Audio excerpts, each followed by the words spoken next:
പിതാവിൻ്റെയും പുത്രൻ്റെയും പരിശുദ്ധാത്മാവിൻ്റെയും നാമത്തിൽ ആമേൻ. ഈശോ മിശിഹായ്ക്കും സ്തുതിയായിരിക്കട്ടെ. ഇന്ന് അർജന്റീനയിലെ സാൻ നിക്കലാസ് എന്ന് പറയുന്ന സ്ഥലത്ത് വെച്ച് ഗ്ലാഡീസ് ക്യുറേഗ എന്ന വീട്ടമ്മയ്ക്ക് മുമ്പിൽ പ്രത്യക്ഷപ്പെട്ട പരിശുദ്ധ അമ്മയെപ്പറ്റി നാം ധ്യാനിക്കാൻ പരിശ്രമിക്കുകയാണ്.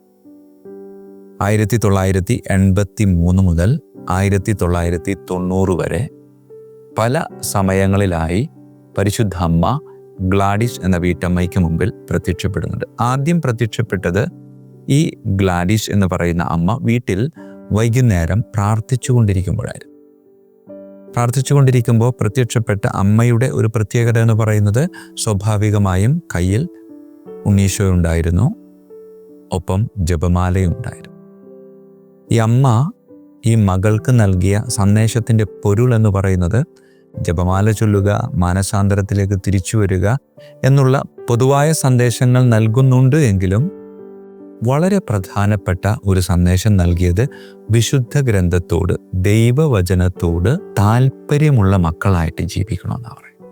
ദൈവവചനം വായിക്കാനും ധ്യാനിക്കാനും വചനമനുസരിച്ച് ജീവിക്കാനും അമ്മ ഇവളിലൂടെ ലോകത്തോട് ആഹ്വാനം ചെയ്യുകയാണ്. ഈ പരിശുദ്ധ അമ്മ ദൈവവചനവുമായി ബന്ധപ്പെട്ട് ഈ ഗ്ലാഡീസ് എന്ന് പറഞ്ഞ അമ്മയ്ക്ക് നൽകിയ സുന്ദരമായ ഒരു സന്ദേശം ഇങ്ങനെയായിരുന്നു: വചനം വായിക്കാത്തവൻ വഴിയറിയാതെ യാത്ര ചെയ്യുന്ന സഞ്ചാരിക്ക് തുല്യനാണ്. ആയതിനാൽ പ്രിയമുള്ളവരെ, വഴിയറിയുന്ന സഞ്ചാരിയായി ജീവിക്കാൻ വചനം ധ്യാനിക്കണമെന്ന് അമ്മ ഈ ഗ്ലാഡീസ് എന്ന അമ്മയിലൂടെ നമ്മോട് ആഹ്വാനം ചെയ്യുകയാണ്. ഈ അമ്മ, ഈ ഗ്ലാഡീസ് എന്ന അമ്മയ്ക്ക് പ്രത്യക്ഷപ്പെട്ട് പറയുന്ന 1-2 കാര്യങ്ങളുണ്ട്.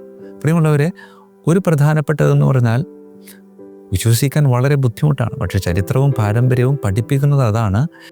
1983 മുതൽ 1990 വരെ ഏതാണ്ട് 7 വർഷത്തിനിടയിൽ ഈ പരിശുദ്ധ അമ്മ ഈ വീട്ടമ്മയ്ക്ക് മുമ്പിൽ പ്രത്യക്ഷപ്പെട്ടത് 2000 തവണയ്ക്കും അധികമാണെന്ന് പറയും.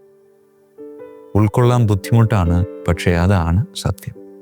ഈ അമ്മയോട് അത്രമാത്രം അടുത്ത് 7 വർഷത്തോളം പരിശുദ്ധ കന്യകാമറിയം ജീവിച്ചു എന്നാണ് പറയുന്നത്. 83 സെപ്റ്റംബർ 25 ആരംഭിച്ച ഈ പ്രത്യക്ഷപ്പെടൽ 90 ഫെബ്രുവരി 11 പ്രത്യക്ഷപ്പെട്ട് അവസാനിപ്പിക്കുക. അതിനുശേഷം ഈ ഗ്ലാഡീസ് എന്ന് പറയുന്ന വീട്ടമ്മ പ്രാർത്ഥനയിലും നിശബ്ദതയിലും കഴിച്ചുകൂട്ടാൻ ആരംഭിച്ചു. ഇന്നും അവൾ അവിടെ ജീവിച്ചിരിക്കുന്നുണ്ട്. ഈ അമ്മ നൽകിയ സന്ദേശങ്ങളിൽ, ഈ പ്രത്യക്ഷപ്പെടലിൽ അമ്മ പ്രധാനമായിട്ടും ഇവളോട് പറഞ്ഞത്, സെയിൻറ്റ് നിക്കോളാസിൻ്റെ നാമധേയത്തിലുള്ള കത്തീഡ്രൽ ദേവാലയത്തിൽ എൻ്റെ ഒരു തിരുസ്വരൂപം വർഷങ്ങൾക്ക് മുമ്പ് പ്രതിഷ്ഠിക്കപ്പെട്ടിട്ടുള്ളതായിരുന്നു. പക്ഷെ പിന്നീട് എപ്പോഴോ അത് എവിടെയോ ഉപേക്ഷിക്കപ്പെട്ടു. ആ ഉപേക്ഷിക്കപ്പെട്ട തിരുസ്വരൂപത്തെ നിന്നിലൂടെ ഞാൻ കണ്ടെത്താനായിട്ട് ആഗ്രഹിക്കുന്നുണ്ട് എന്നാണ് പറയും. പ്രിയമുള്ളവരെ, ആദ്യത്തെ പ്രത്യക്ഷപ്പെടലിൽ അമ്മ ഈ സന്ദേശം നൽകിയിട്ടുണ്ടായി. അതിനുശേഷം അമ്മയുടെ നിർദ്ദേശമനുസരിച്ച് ഇവൾ ആ ദൈവാലയത്തിൻ്റെ പലയിടങ്ങളിലും മറ്റു പലരുടെയും സഹായത്താൽ അന്വേഷിച്ചപ്പോൾ ഈ പരിശുദ്ധ അമ്മയുടെ തിരുസ്വരൂപം കണ്ടെത്തുകയുണ്ടായി. ഈ തിരുസ്വരൂപം കണ്ടെത്തിയ ഉടനെ തന്നെ ഈ ഗ്ലാഡീസ് എന്ന് പറയുന്ന അമ്മ അവിടെയുള്ളവരോട് പറയുന്നുണ്ട്, ഇത് തന്നെയാണ്, ഈ ഒരു രൂപത്തിലാണ് അമ്മ എൻ്റെ മുമ്പിൽ ഈ കഴിഞ്ഞ ദിവസം പ്രത്യക്ഷപ്പെട്ടിരുന്നത്. അങ്ങനെ അത് പുനഃപ്രതിഷ്ഠിക്കുകയും അവിടേക്ക് ഒരുപാട് ആളുകൾ കടന്നു വരികയും പിന്നീട് ഏതാണ്ട് ഒരു 3 കിലോമീറ്റർ മാറി വേറൊരു സുന്ദരമായ ദേവാലയം പണിയുകയും അത് പരിശുദ്ധ അമ്മയുടെ തീർത്ഥാടന ആലയമായി അറിയപ്പെട്ട് ഇന്നും നിലനിൽക്കുകയാണ്. 1884 അന്ന് പരിശുദ്ധ പിതാവായിരുന്ന പോപ്പ് ലിയോ 13 പാപ്പ വെഞ്ചരിച്ച് ആശീർവദിച്ച് കൊടുത്തുവിട്ട ഒരു മാതാവിൻ്റെ തിരുസ്വരൂപമായിരുന്നു ഈ സാൻ നിക്കോളാസ് കത്തീഡ്രലിൽ പ്രതിഷ്ഠിച്ചിരുന്നത്. ആ പ്രതിഷ്ഠാരൂപമാണ് പിന്നെ എവിടെയൊക്കെയോ എന്തൊക്കെയോ സാഹചര്യത്താൽ അത് ഇങ്ങനെ ശ്രദ്ധിക്കപ്പെടാതെ പോയത്.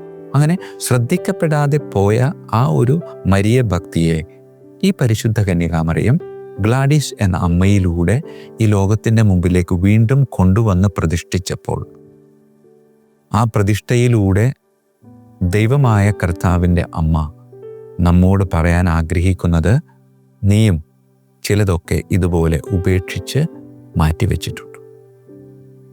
വെളിപാടിൻ്റെ പുസ്തകം 2-ാം അധ്യായം 4-ാമത്തെ തിരുവചനത്തിൽ നാം ഇങ്ങനെ വായിക്കുന്നുണ്ട്, എങ്കിലും മകനെ, എനിക്ക് നിനക്കെതിരെ ഒരു പരാതിയുണ്ട്.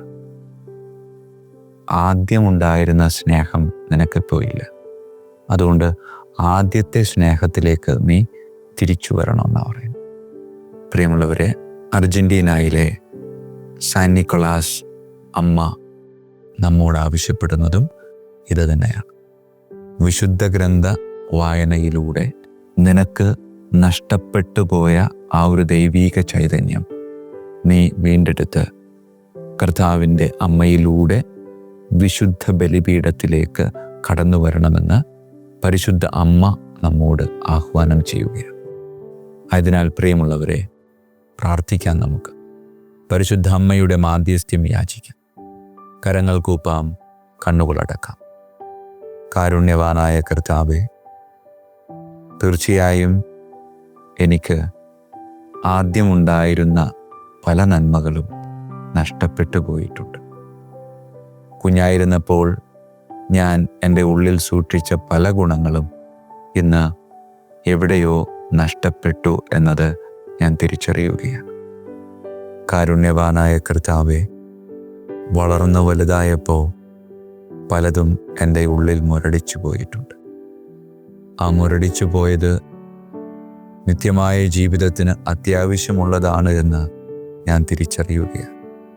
ആയതിനാൽ ഇതാ കർത്താവിൻ്റെ ദാസി, നിന്റെ വാക്ക് എന്നിൽ നിറവേറട്ടെ എന്ന് പറഞ്ഞ അമ്മയുടെ മാധ്യസ്ഥ്യം യാചിച്ച് കർത്താവിൻ്റെ വാക്കിന് ചെവി കൊടുത്ത് വഴിയറിയാവുന്ന മക്കളായി ഈ ലോകത്തും പരലോകത്തിലേക്കും ജീവിക്കാൻ ഞങ്ങളെ അനുഗ്രഹിക്കണമേ. കർത്താവായ ക്രിസ്തു വഴി ഞങ്ങൾ സമർപ്പിക്കുന്ന പ്രാർത്ഥന കേട്ടരുളണമേ. ആമേൻ. ഈശോ മിശിഹായ്ക്കും സ്തുതിയായിരിക്കട്ടെ.